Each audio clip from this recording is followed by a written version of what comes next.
Good morning.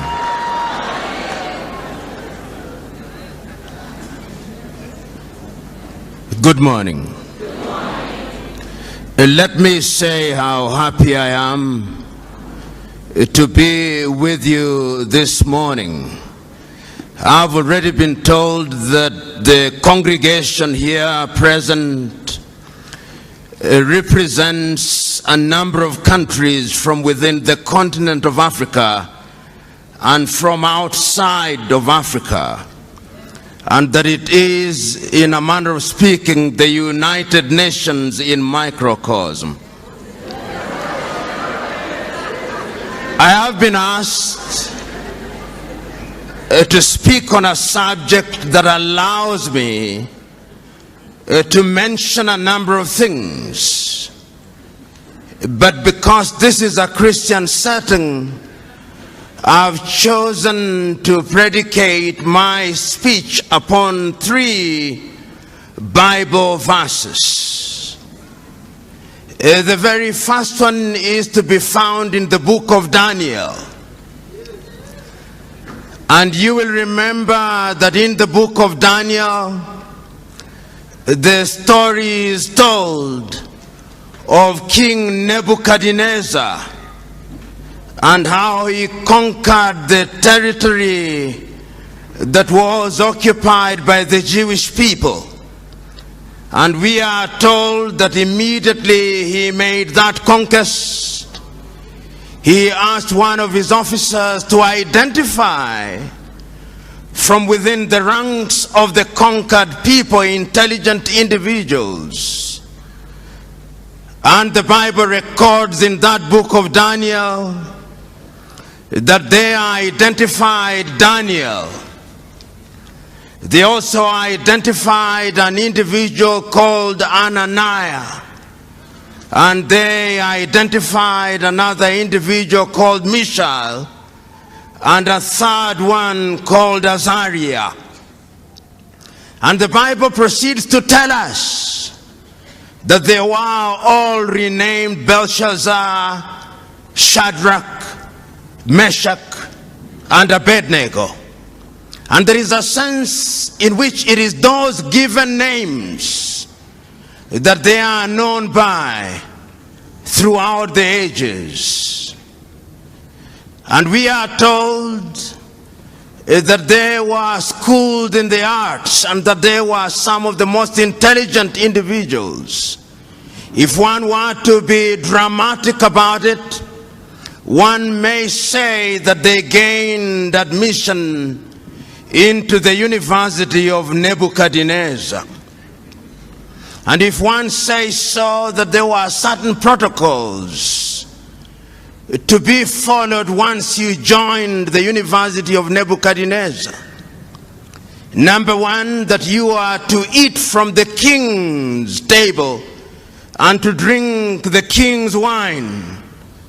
But these individuals were so wedded to their own conviction for their own God that they made a request of the king's attendants that they be allowed to take food that was not served from the king's table. And we are told that after 10 days, they were better than everybody else. And we are further told that on the day of graduation, when they were examined, they were 10 times better than everybody else. That is the first verse in the Bible, the first chapter in the Bible, upon which I'll predicate my presentation. The second chapter in the Bible on which I shall predicate my presentation is to be found in the book of 1 Kings at chapter 18. It is a story with which you are familiar.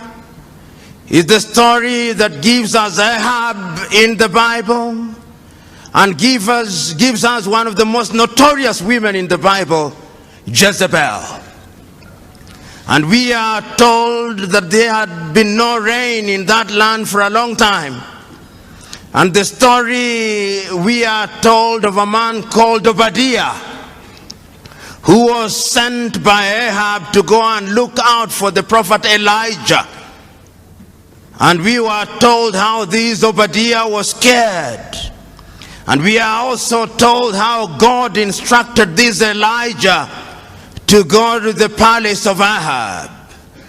And we are told how when Elijah confronted Ahab, he told him that I'm the only one of the prophets of the Lord who is still alive. That is not to say that Obadiah had not hidden 50 others, 50 in one cave and 50 in another cave. And we are told that Elijah said, let us not be of two opinions. If indeed God is God, let us worship God. And if Baal is God, let us worship Baal. And we are told that he asked, bring out the 450 prophets of Baal and the 400 prophets of Asherah who have been dining at the table of Jezebel. And there was a competition, if you may, that took place at Mount Carmel. And the story is told of how they prayed unto their God and how they were mocked by Elijah and nothing came to pass. And ultimately, when Elijah had his opportunity, we are told that fire came down from heaven and it consumed everybody else. And we are told how the prophets who of Baal were then executed. Then the final chapter in the Bible, book in the Bible, if you may, that I want to refer to is the book of the prophet Joshua, chapter 24 to be exact. And this is a very critical time when Joshua has taken over from Moses and the Israelites are about to go into the promised land. And we are told that Joshua gathered all the children of Israel, and the story is told of how he reminded the people when they were across the river that Abraham's father Terah worshipped gods other than the real God. And he tells the people, choose you now whom you shall serve. Shall you serve the gods that your fathers worshipped across the river, or the Lord of the Amorites in whose land you dwell? As for me and my house, we shall serve the Lord. I've chosen to predicate my conversation with you this morning 3 chapters in the Bible, because even if you chose not to be a Christian, they are relevant, particularly to young people and particularly to young Africans. And I'm acutely aware that there are other people who are not Africans, and that is also acutely relevant to you, because I've been asked to talk about the time is now. And let me speak to my African brethren first. Just this morning when I woke up, I was listening to somebody who is going to be the presidential candidate in Sierra Leone, the former Director General of UNIDO. And he was wondering to himself, why is it that Africa continues to punch below her weight, economically, politically, and otherwise? We are a continent of 1 billion people, but we cannot feed ourselves. We are a continent of young people, but there is a sense in which we have no faith in ourselves. We are a continent with resources like no other continent on earth. Yet there is a sense in which we are still in the ghettos of human civilization. We are a continent which, in the words of Afro-pessimists, is a scar on the conscience of humanity. Which begs the question, what is it that we are not doing right? This particular individual said, and this is what he said, that Africa still suffers from the Garden of Eden syndrome. And the Garden of Eden syndrome is that God has placed you into the Garden of Eden and you partake of the fruits without any labor. We have forgotten that after the fall of man, there was a divine instruction: go out and subdue the world, because from the sweat of thy brow thou shalt eat. There is a sense in which the 3 books in the Bible that I talk about speak to my agenda. They speak to the entire question of choice. And let me tell you one thing. The African continent has been traumatized and remains traumatized to date. Africans were enslaved. Africans were colonized. Africans claim that we gained our independence, but the neo-colonial project is alive and well. Speak to Ngugi wa Thiong'o, he'll tell you that our minds are still colonized. And that is why he talks about decolonizing the mind. Because throughout the ages, the battle has always been the battle of the minds. That is why it is won and lost. And one of the things that I've discovered over the ages is that those who want to control you, the first thing that they do is to change your name. Even God changes his name when he wants to deal with you. When you are Abraham, he makes you Abraham. When you are Sarai, he makes you Sarah. And the very first thing that the colonialists did was to change our names, to convince us that a Christian name could only be Andrew and Mary and Jane and all these other names, that Kamau cannot be a Christian name, that Njoroge cannot be a Christian name, and we believed it. And I'm submitting to us that there is a sense in which our minds are not free. I'm submitting to us that even your generation is not free. I'm submitting to us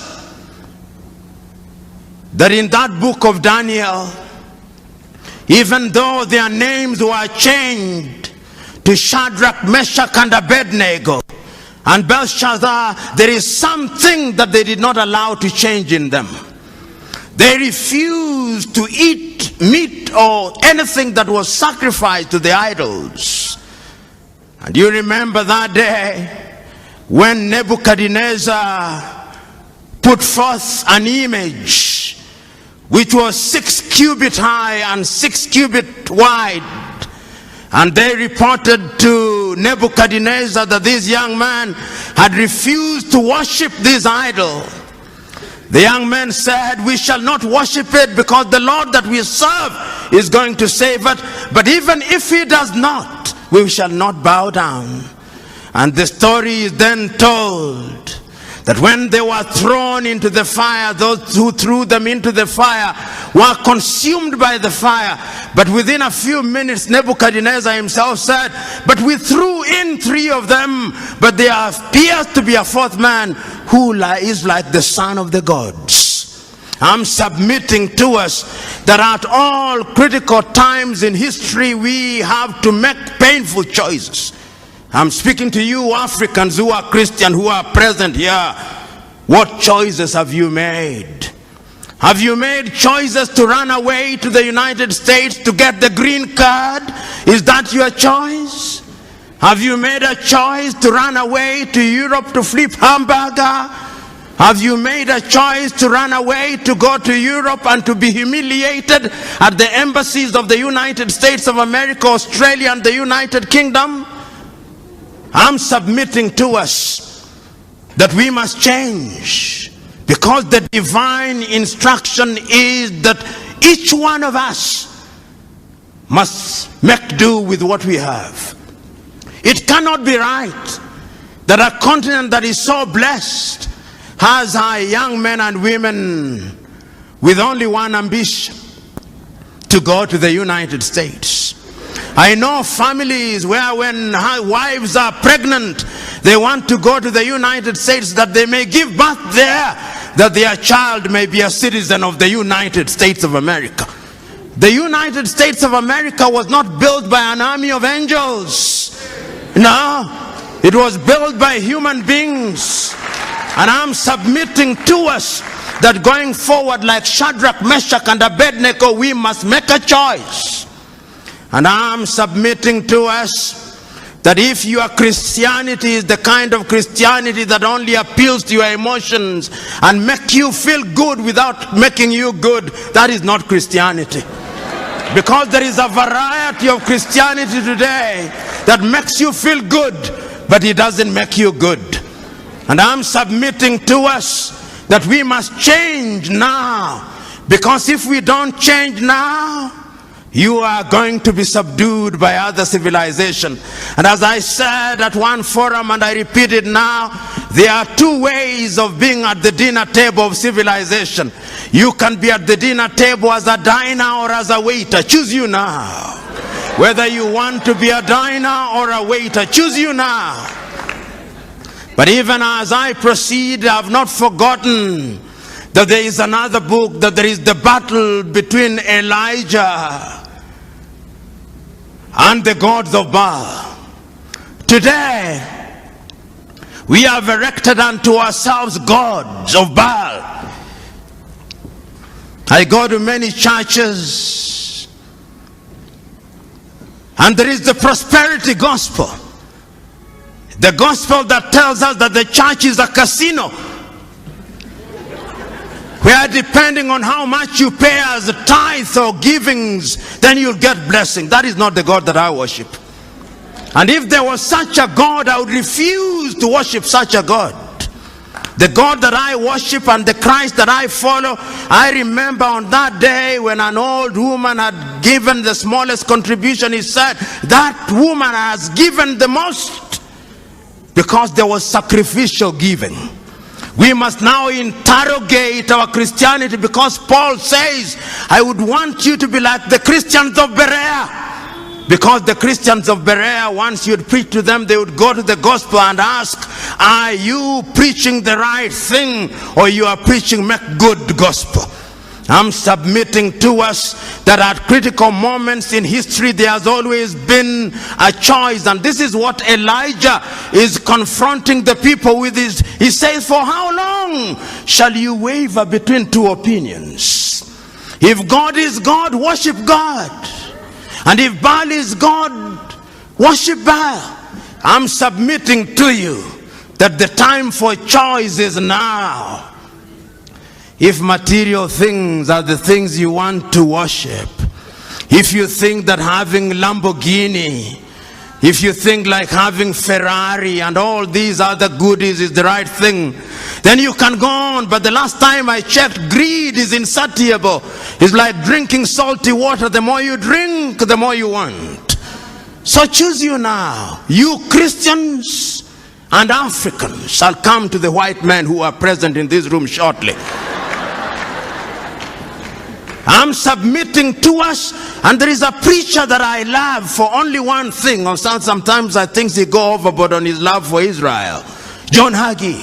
And he says one thing that I love: the uncompromising message of Jesus Christ. It is the same yesterday, today, and tomorrow. So that there is no question of humoring you in the church. It is telling you as it is. And I'm saying that even as we are waiting for heaven, and heaven will come in the fullness of time, in the intervening period we must eat.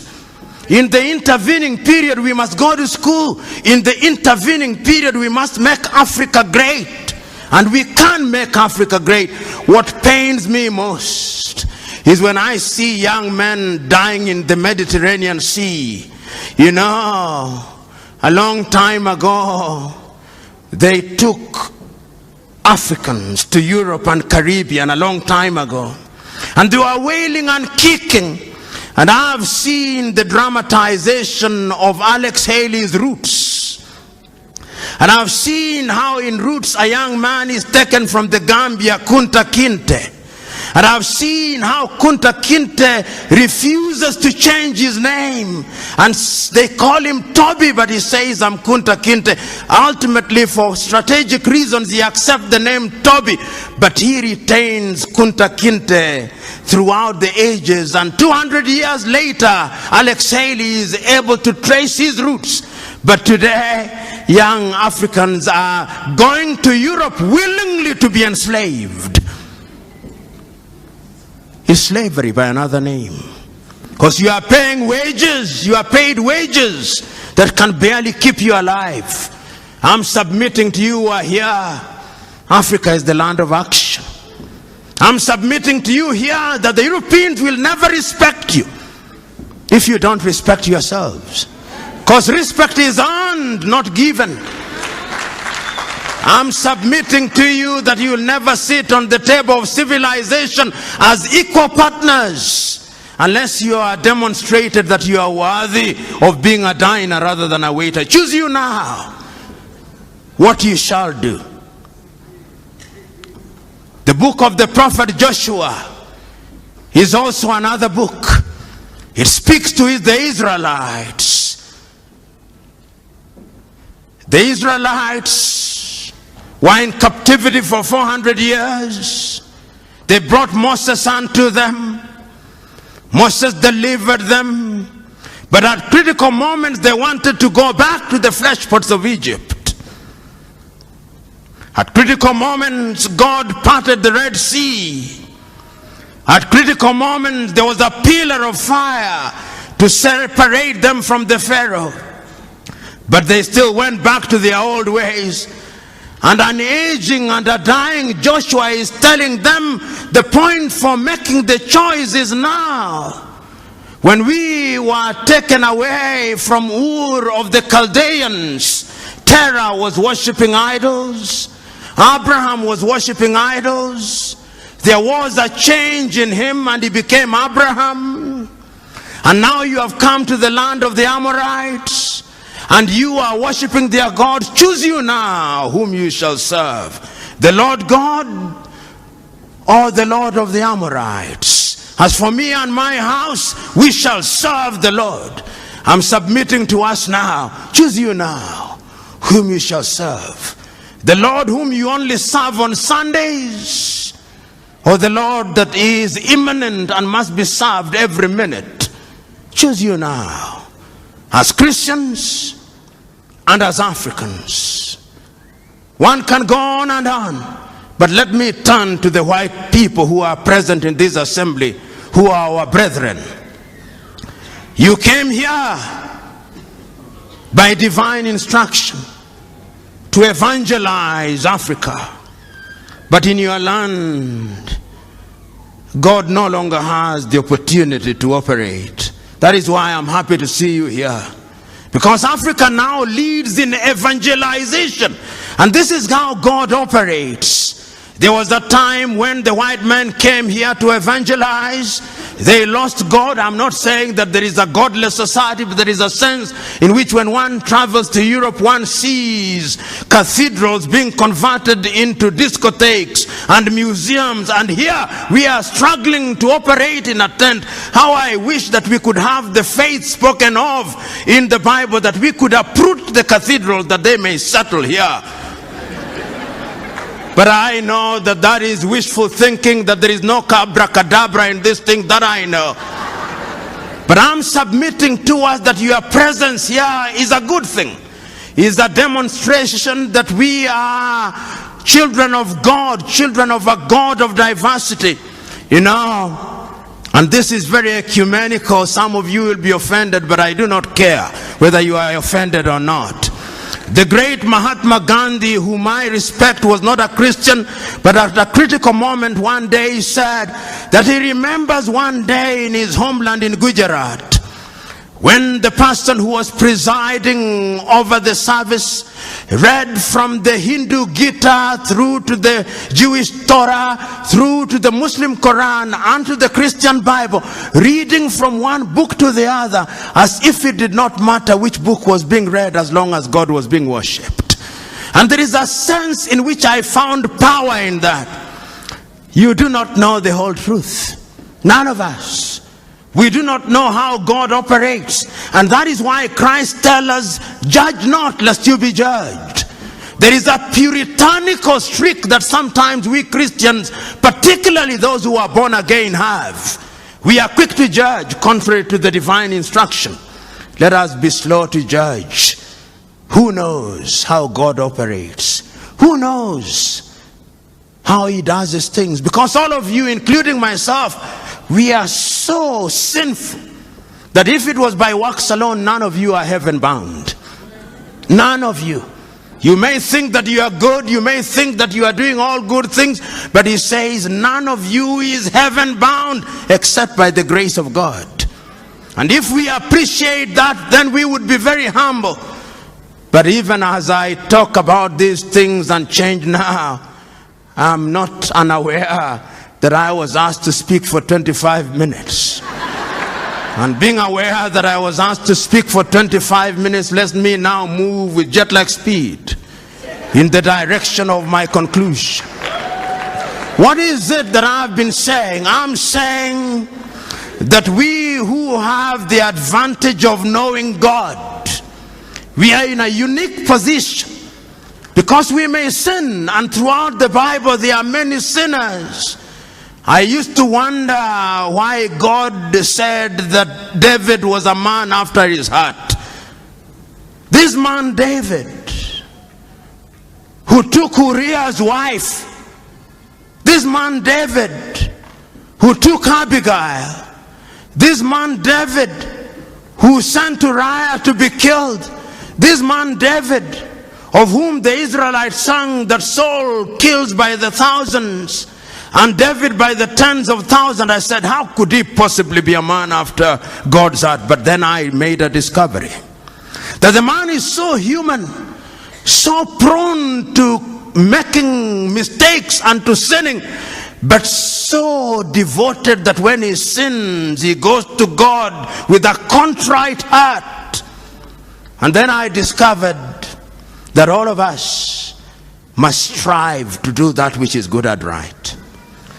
Then I discovered that wherever we are, whatever we do, we must use our Christianity well. A friend of mine told me not so long ago that he was at an airport in the United Arab Emirates, and there was a signpost. Whether this story is true or apocryphal, I do not know, but I'll use it nevertheless.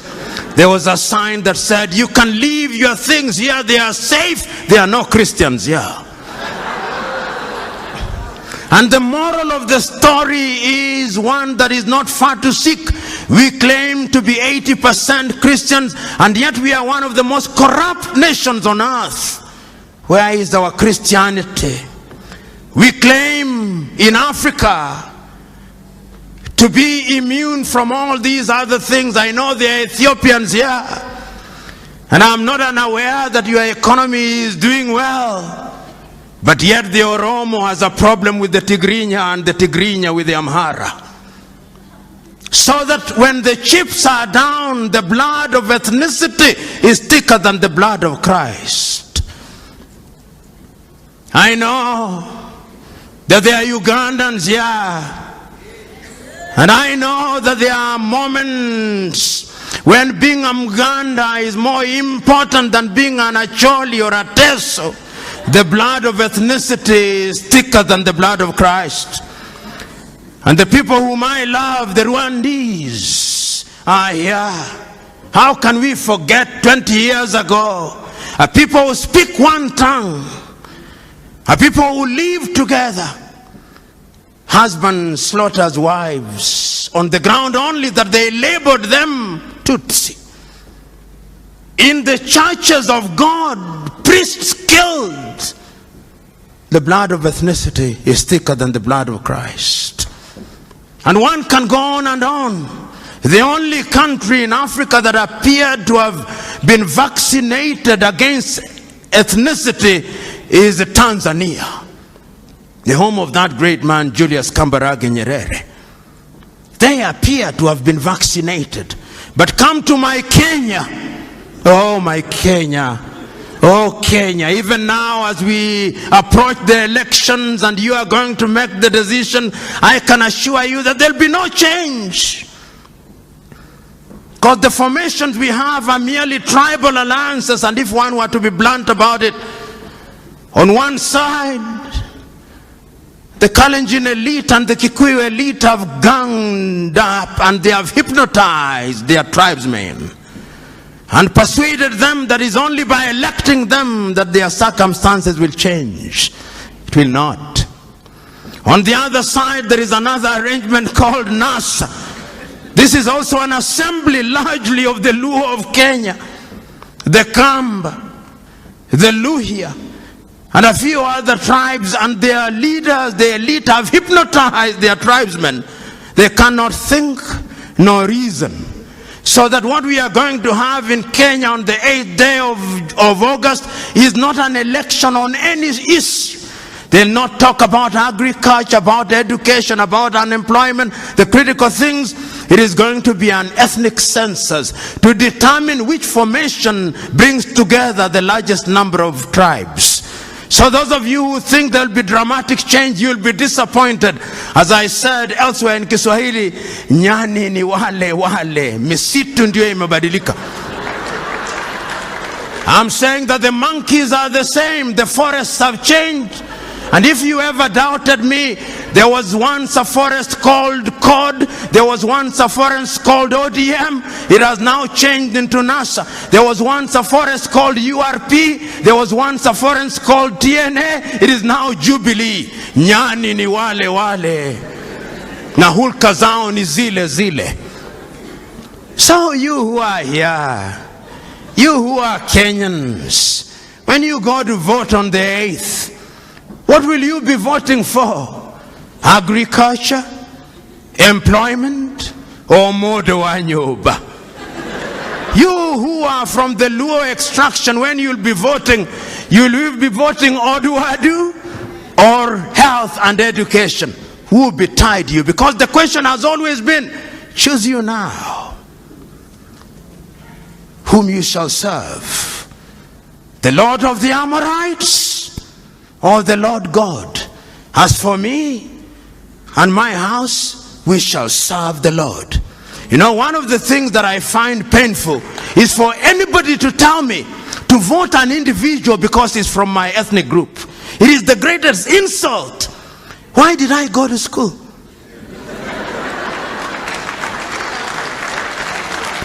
You tell me what you are going to do about education. I'm about to conclude, timekeeper. The British had an election, have an election today. If you came to Kenya and listened to what, you would think that there is an animal called election, which has never been seen by any human being since creation. And that God has instructed that Kenya be the experimental ground. You listen to what is happening, yet elections are known. Is a competition of ideas. Within a few hours, tomorrow, the day after, we'll know who is the Prime Minister of the United Kingdom, and they'll be counting 50 million votes. In Kenya, we'll be counting no more than 10 million votes, and Africans can't count.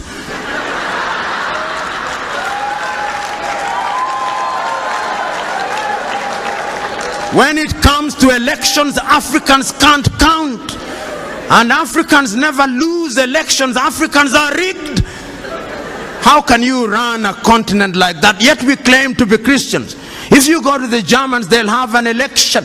And within a few hours, they'll have results, because it is a competition of ideas. You know, when you look at Europe, the reason why Europe is ahead of us. How many of you, and this is what I must conclude with. In the book of Matthew, the story is told of a businessman, I'll paraphrase it, who goes out on a long journey and entrusts his workers, one with 1 talent, the other one with 2 talents, and the other one with 5 talents. And the Bible record says he goes away for a long time. And when he comes back, he goes to the one who was given 2, and he says, Lord, you gave me 2, I've worked on it, and is now 4. And the master says, good work. And he goes to the one with 5 and says, Lord, you gave me 5, and I've worked on it, is now 10. Says, good work. And to the one with 1 talent, he says, I know you. You are a hard-hearted person who likes to reap where you have not sown. And therefore I kept it, here it is. And the master says, why shouldn't you then have given it to those who are in the business of giving interest? And the Bible records, and to those who do not have, even the little that they shall have shall be taken away, and it shall be given to those who have. We have, but we don't utilize. That is why God has now brought the Chinese to take it away from us. That is why God has brought all these people to take it away, because we do not know what it is. I can go on and on, but what is the wisdom of going on and on? When it is so clear that we must make a choice. So I'm submitting to us in conclusion that this is the choice. The choice that we are confronted with is the choice that Shadrach, Meshach, and Abednego were confronted with. To choose to worship the god idols erected by Nebuchadnezzar, or to remain faithful to their agenda. The choice that you are confronted with is the choice that Elijah presented to the prophets of Baal. Choose you now. Do not waver between 2 opinions. If the Lord is God, serve the Lord. If Baal is God, serve Baal. And the latter day Baals come in the form of cars, houses, and other earthly things. The other choice is the same one that Joshua gave to the Israelites. Choose you now whom you shall serve, the Lord whom your fathers worshipped across the river, or the Lord or the God of the Amorites in whose land you serve. As for me and my house, we shall serve the Lord. I'm submitting to us that you young Africans must change Africa. You young Africans must do something for Africa. And you are not going to do it by tweeting, no. You are not going to do it through Instagram, no. You are not going to do it through Facebook, no. You are not going to do it through social media, no. The last time I checked is that you must roll up your sleeves. You must roll up your sleeves and go into the arena of action. Suffer, sweat, plant the tree in the knowledge that those who plant the tree may never enjoy its shadow, but the joy is that the planter of the tree has planted the tree. Another generation will water the tree, another generation will prune the tree, another generation will enjoy her shade. God bless you.